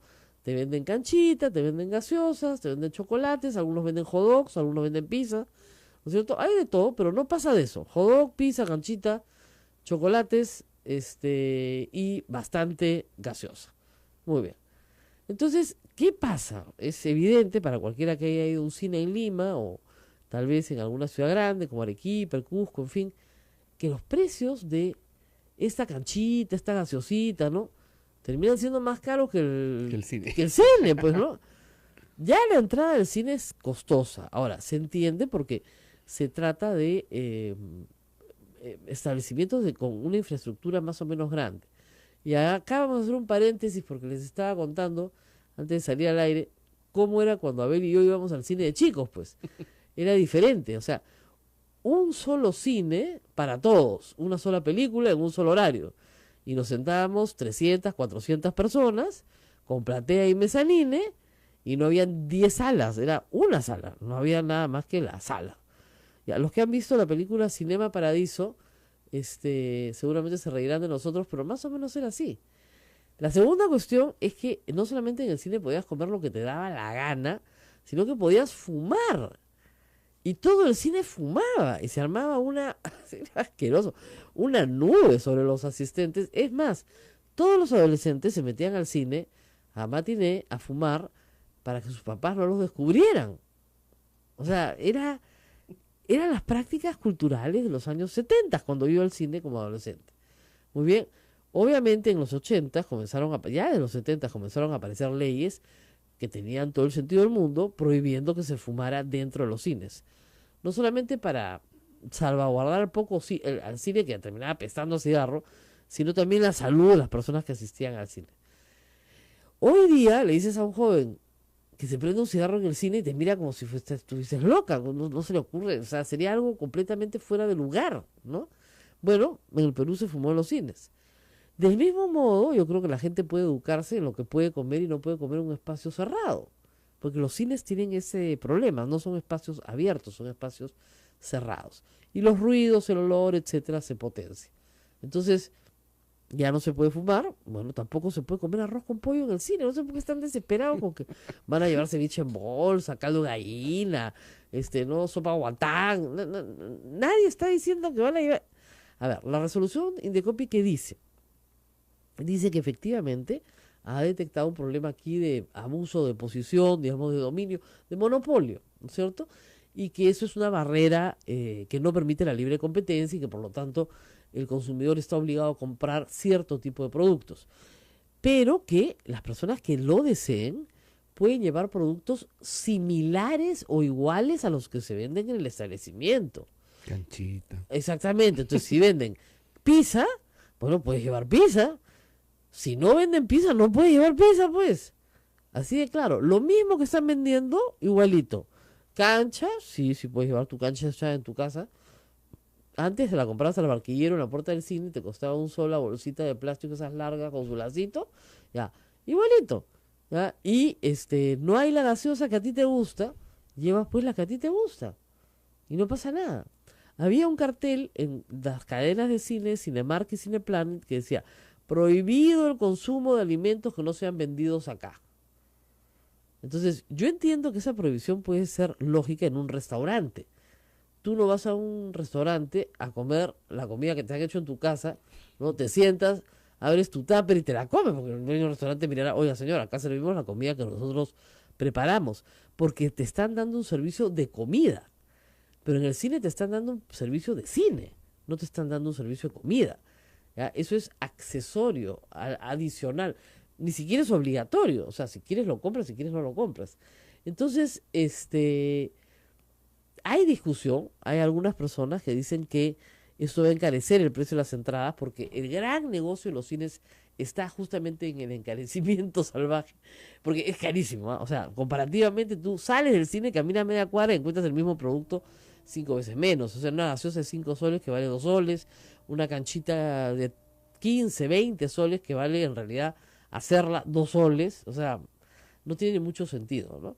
Además son productos de poca elaboración, no estamos hablando acá de el chef que ha ideado y creativamente un menú, no. Entonces, lo más probable es que, ¿qué van a hacer los cines? Van a bajar los precios, pues, de la canchita. ¿Para qué? Para que no la tengas que traer tú, pues. Y como va a haber competencia, porque ahora compiten ya con todo lo que está afuera, entonces van a bajar los precios de la canchita. Eso creo que va a ser lo primero que va a pasar, por un tiempo. Y luego pasará que, digamos, yo, de acuerdo a la información que tengo, con la entrada, ellos cubren todo el servicio del cine. ¿Okay? Y más que cubren el servicio del cine. O sea, ya están ganando. La ganancia extra viene en la comida que te venden. Entonces, sí, la verdad que... Ahora, También es cierto que hay muchas ofertas, ¿no? Si a veces tienes la tarjeta tal o estás participando en la promoción tal, puedes ir al cine más barato. Si no te vende el alcohol, no puedes simplemente estar ahí, pues eso es un negocio. En el cine el negocio es que veas la película. Ese es un negocio. Tú puedes no comprar comida y ver la película, no pasa nada. Pero en el caso de la discoteca, igual que en el caso del restaurante que puse hace un momento, yo no puedo sentarme en un restaurante muy bonito y sacar de mi cartera mi tupper con mi almuerzo. Y decir, bueno, me voy a sentar en su mesa. No, señor, pero acá nosotros servimos la comida que nosotros preparamos. Eso será usted, pero yo como acá. Y solamente me puede cobrar por el derecho de sentarme en su mesa. No, porque usted le está quitando el sitio a una persona que sí quiere comer mi comida. Además, no solamente no gano, sino que no me deja ganar. Tiene que irse. Entonces, ahí no tiene ningún sentido. Pero en un cine donde ya estás ocupando la butaca, que ya pagaste, que ya tienes absolutamente toda la disposición para pagar, para ver la película, y ya lo hiciste, que de tu cartera saques una botellita de agua que has traído de tu casa, no debería pues ser un problema para el cine, ¿no?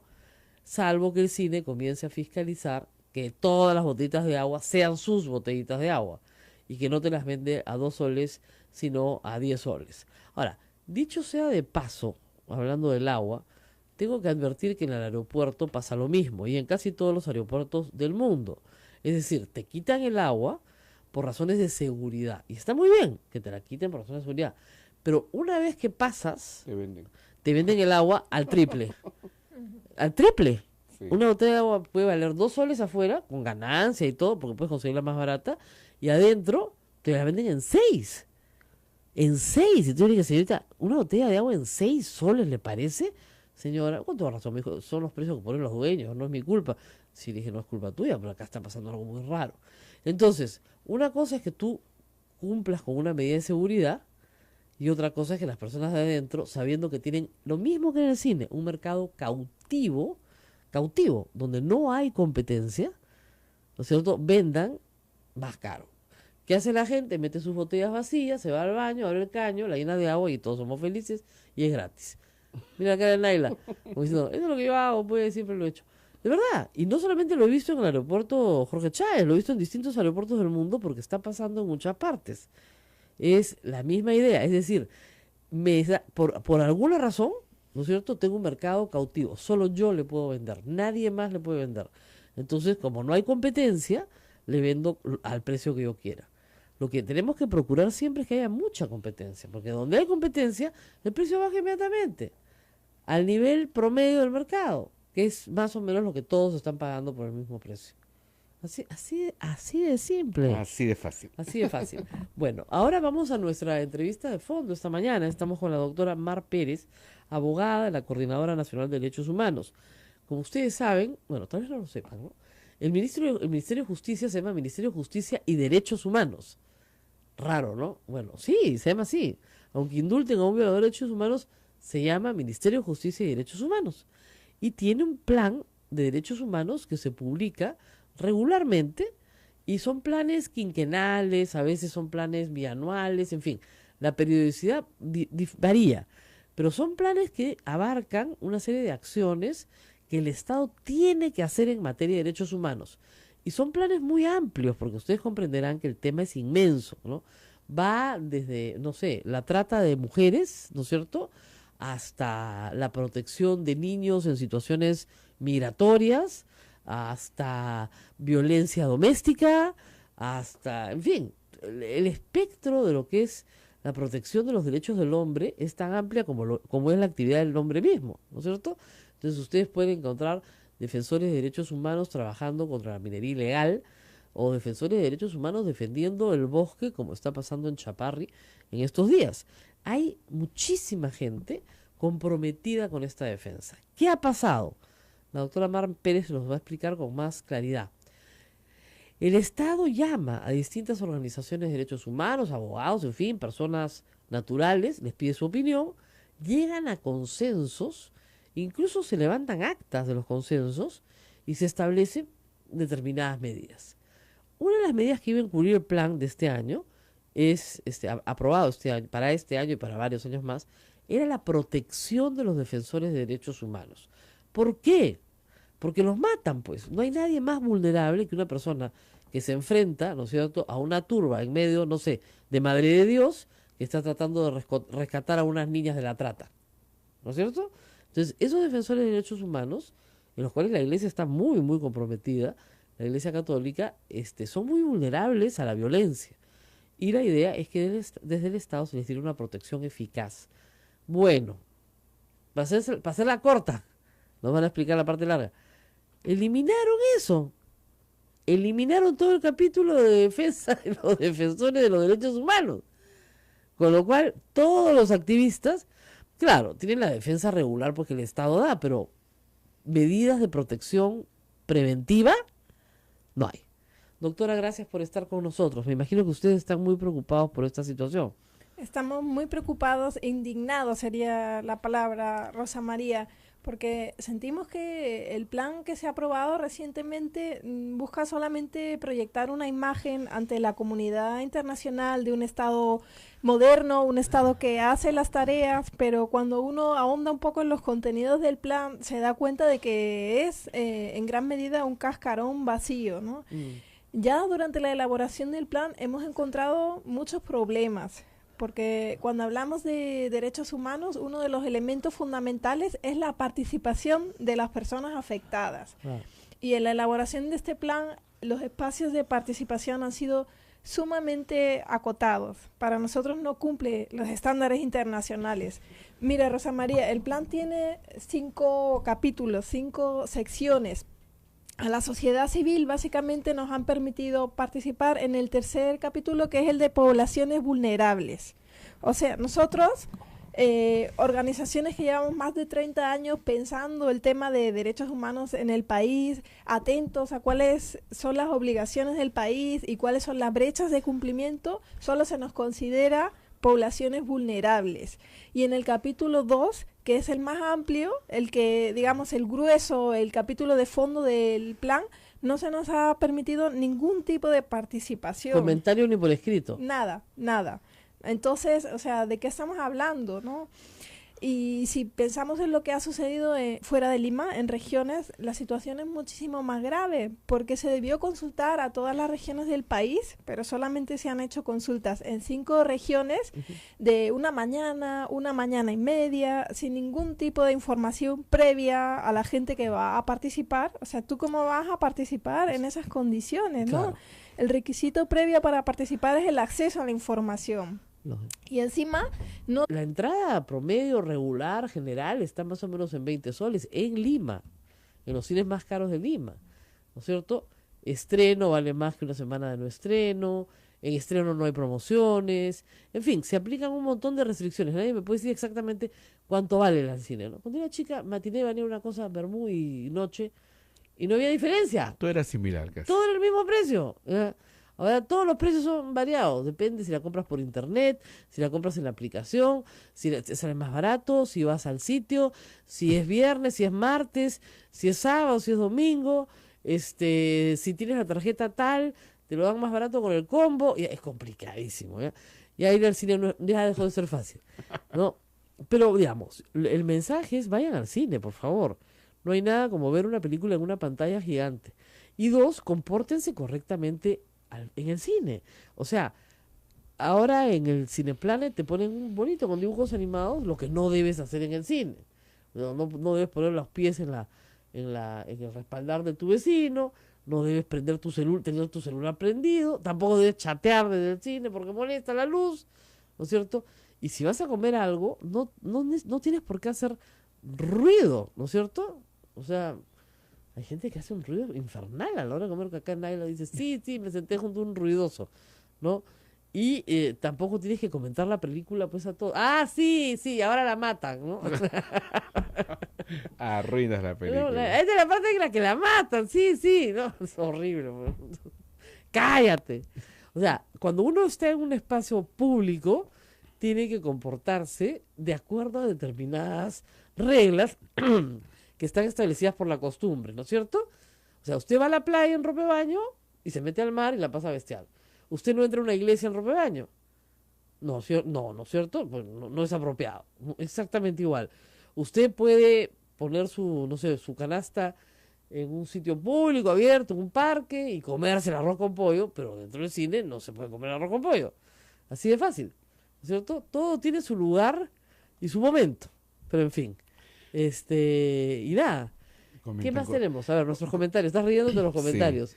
Silvana Darrigo dice, me imagino que debe haber límites para los alimentos que se lleven porque no va a faltar el vivo que querrá llevar su pollo a la brasa sobre pretexto que le está permitido. Bueno, Sí, si es que el cine vende pollo a la brasa, pues lleva pollo a la brasa. pues lo venden.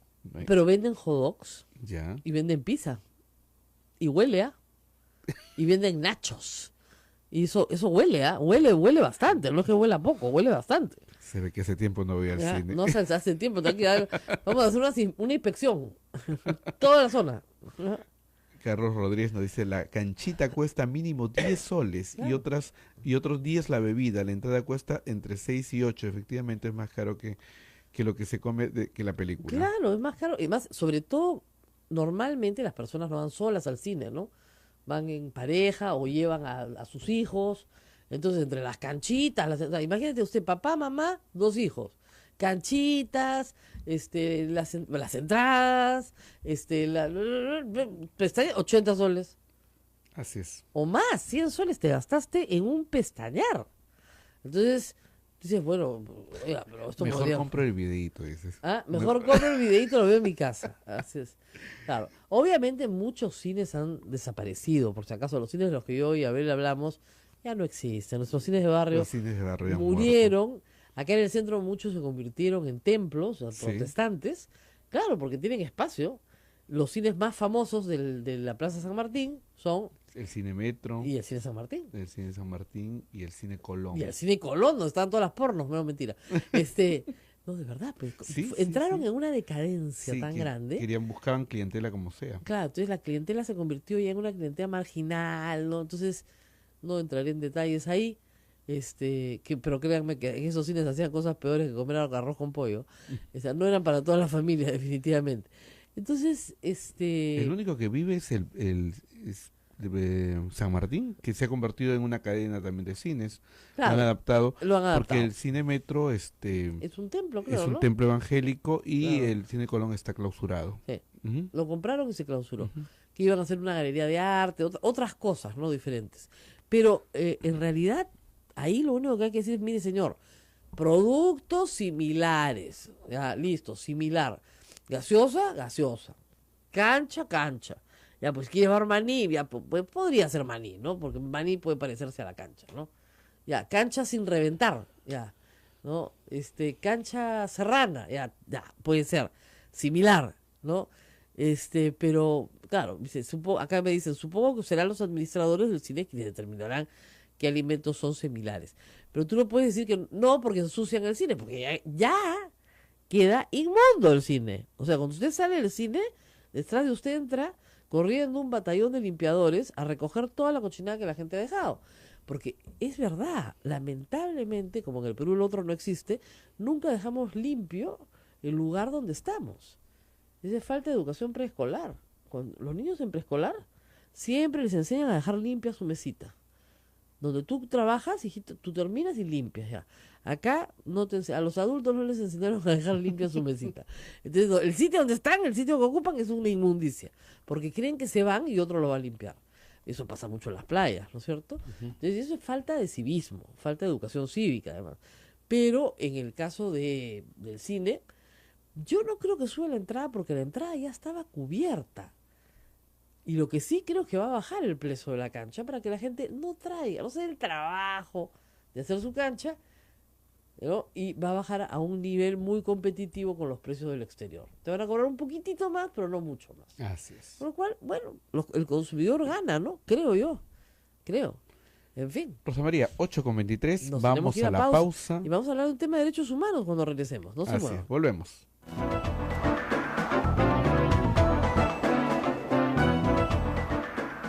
Sodomco, Sociedad Dominica de Medios de Comunicación.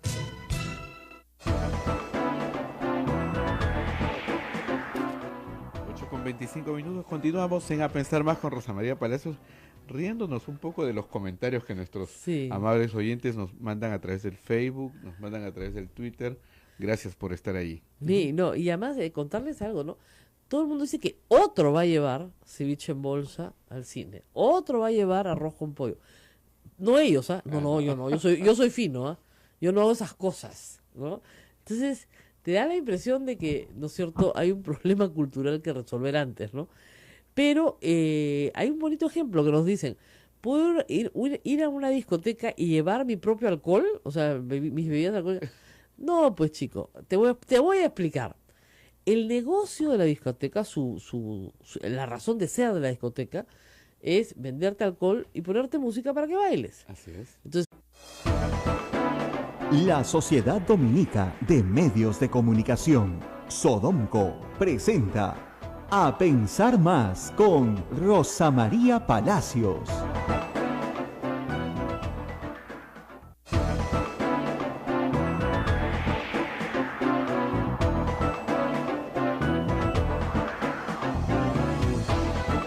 De la mañana y 1 minuto, señoras y señores, muy buenos días, bienvenidos a Pensar Más con Rosa María Palacios a través de las emisoras de Sodonco, Sociedad Dominica de Medios de Comunicación, Radio Santa Rosa en Lima, Radio Santo Domingo, RSD en Chimbote, Radio San Martín en Arequipa, Radio Veritas en Cusco, Radio Cepagua en Ucayali, Radio Quillabambe en La Convención, Radio Madre de Dios en Puerto Maldonado y nuestros amigos de Radio Huánuco que también nos escuchan por Huánuco. Muchísimas gracias por estar en sintonía y está con nosotros Rosa María Palacios. Rosa María, muy buenos días. muy buenos días, amigos, muy buenos días a todo el Perú, a toda nuestra red que se enlaza en este momento con nosotros y escuche estos temas que vienen de Lima que les pueden parecer un poco lejanos, la verdad.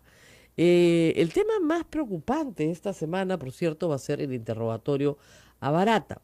Hay que advertir algunas cosas. En principio el interrogatorio no debería ser conocido, pero siempre se filtra, ¿ok?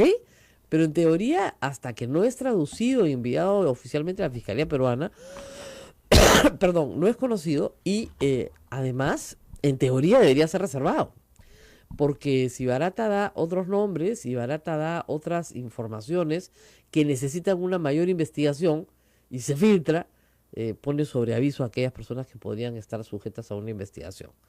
Lo segundo que hemos entendido la semana pasada y que se ha hecho ya manifiesto una y otra vez explicado, es que hay varias fiscalías que investigan el caso Odebrecht en sus distintos, ángulos, ¿no? Un ángulo es el dinero entregado a las campañas políticas de distintos políticos. Yo insisto en que eso no es lavado de activos, pero los fiscales creen pues algo distinto. Y eso es de lo que van a hablar con Barata esta semana. Tal vez lo menos interesante de todo. ¿Por qué? Porque lo interesante, por lo menos para mí y creo para ustedes, es saber quiénes recibieron coimas. Eso. Coimas, lo que se llama cohecho en el Código Penal. Y quiénes recibieron plata de campaña, que se gastó en la campaña, lo que van a decir al final del juicio oral es que no hay delito de lavado de activos porque los dineros se gastaron en las campañas. Poco, mucho, el vuelto que se quedó, tampoco no estás obligado a gastártelo en otra cosa, porque te lo han regalado para tu actividad política. Entonces, como no hay reglas ahí, va a ser bien difícil que los fiscales logren una condena por lavado de activos. De ahí que la prisión de los Humala sea absolutamente injusta. Si estuvieran presos por un peculado, ¿no? por un cohecho, sería habría una perspectiva de un mayor éxito. Pero yo ni siquiera creo que haya éxito en donaciones de campaña. No lo creo. Cuando esto finalmente se termine de dilucidar, pues será si es que se dilucida en contra de los receptores de estos dineros, pues será la primera vez en la historia del Perú que el Poder Judicial crea legislación, porque legislado no está. Entonces, van a preguntar algo que no es lo más importante que tienen que preguntar, y solo en 2 casos, que son los que tienen los respectivos fiscales. José Domingo Pérez, el caso de Keiko Fujimori, y el fiscal Juárez Atoche va a ver el caso de Ollanta y su esposa. Punto, se finí, no va a haber más. Hamilton Castro, todo el mundo se pregunta por qué. Porque Hamilton Castro es un hombre que va despacio, ¿no? Hace más de un año que tiene este caso y no avanza nada. Entonces, ante la digamos, el escándalo público, el Ministerio Público se ha apurado a sacar un comunicado diciendo que van a haber otros interrogatorios a Barata y que por supuesto se le van a preguntar los otros temas, que Hamilton Castro ya está pidiendo colaboración para poder hablar con Barata. Hamilton Castro es el que investiga los casos de corrupción, que esos son los que nos interesa saber. Yo reitero una vez más, los casos de lavado de activos son muy lejanos, son muy difíciles de probar. Están gastando ahí pólvora en gallinazos. Es muy interesante que todos sepamos cómo se financian las campañas políticas por transparencia. Pero mientras la legislación no cambie, van a seguir, y además ha cambiado para peor, van a seguir cometiéndose estos actos sin que sean punibles. En cambio, el caso de Toledo, por ejemplo, es un caso de coima, caso redondo. Pero parece que el señor Hamilton Castro ahí no tiene nada que preguntar y lo tiene todo claro. Bueno, seguramente pues lo tendrá todo claro, ¿no? Dos, en el caso de Alan García, el señor Hamilton Castro parece que también lo tiene todo claro. Alan García no tiene nada que ver en el asunto. Si no, iría a preguntar, ¿no? Hubiera pedido estar presente para hacer otras preguntas sobre la competencia de su fiscalía, ¿no es cierto? Porque lo debe tener todo claro. Solamente son una bandita en el MTC, ¿no? Las coimas las administraron ellas, se las pagaron a ellos, bestial. Y de lo que ya nos dijo Barata, más que suficiente para perseguir a Félix Moreno, en fin. Esa es la única explicación que hay. Y por supuesto, de Humala y de Pedro Pablo Kuczynski, nada. Ahora, sí se va a saber en esta indagatoria a qué otros candidatos se les dio plata de campaña. Y Barata dirá, le di a García, le di a Humala, le di a Kuczynski, o sea, eso sí se va a saber porque hay una pregunta que pregunta a qué otros presidentes o que otros candidatos se les entregó dinero para sus campañas, ¿no es cierto? Y eso podrá abrir otras investigaciones, pero reitero, se está concentrando la Fiscalía en un asunto que no es delito. Al final de cuentas, los cócteles de Keiko y todo lo demás no van a ser delito. La razón, ¿no es cierto?, la veremos pronto porque estoy segura que el el Tribunal Constitucional va a fallar señalando que la prisión preventiva no procede, pues en el caso de Ollanta Humala y su esposa, en primer lugar porque recibir donaciones de campaña no es delito. Y uno de los primeros supuestos para ordenar una prisión preventiva es que hayas cometido un delito o que hayan indicios suficientes de que has cometido un delito. Si ni siquiera está tipificado el delito, ¿cómo van a ir a la cárcel, pues? ¿No? Con lo cual se salvan Keiko, lo salvo a todos, ¿no? Pero de verdad, pues, o sea, la ley es para todos, no hay pues ley, no hay. Y reitero, el Congreso no solamente, este Congreso no solamente no ha aprobado una ley señalando que está prohibido recibir fondos, después, o sea, que hay penalización, que es una conducta punible, que vas a la cárcel si incumples con la ley de partidos políticos que tienen los topes, no solamente no ha hecho eso, sino que ha relajado aún más las normas. Ahora la información de dar cuenta se ha reducido muchísimo más. Entonces, ¿de qué estamos hablando? Así que no se hagan muchas ilusiones con los 27 y 28. Puede traer cositas interesantes, no dudo que así sea, pero hay que señalar también otra cosa, que a veces se confunde. Barata no está presentándose ante los fiscales peruanos como colaborador eficaz, sino como testigo. Lo que diga que se use en juicio